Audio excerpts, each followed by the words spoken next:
Hi guys, I'd like to welcome you to a little video snippet of Cafe Confidential, and basically I wanted to share with you today three things that I believe I didn't get a chance to cover in the class, which were basically what are the three things you look at when you want to design your menu, alright, for your restaurant.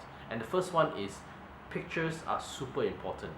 A lot of people tell me that actually it's not their thing to shoot pictures because they don't want to spend money on photography.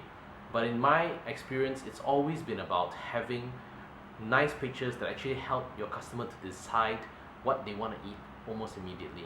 If you don't believe me, run a test. The next time you go to a restaurant, just think about it this way.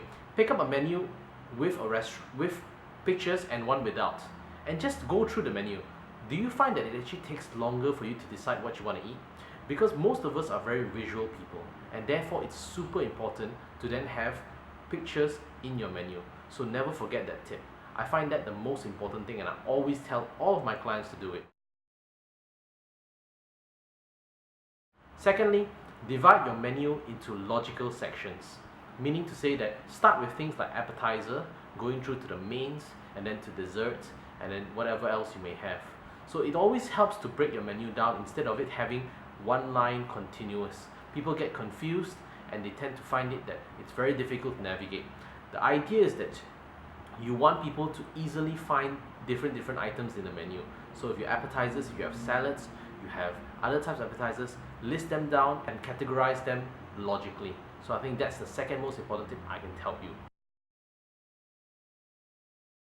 Third, of course, lastly, is don't capitalize everything. Now, what do I mean by this? Basically, I mean that when you design a menu, there's always a tendency to try to capitalize all the words because it looks neat and nice.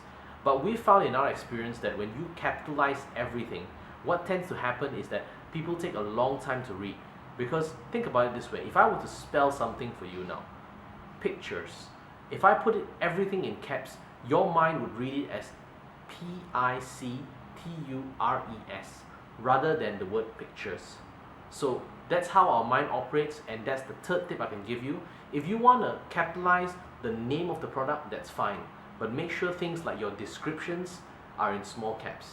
So these are the three tips I'm going to send you, and these are the three tips I hope they actually work for you. And if you want more tips, I hope you'll join me at the Cafe Confidential seminar happening on the 31st and the 1st of November at Boulevard Hotel, Mid Valley. I look forward to seeing you there.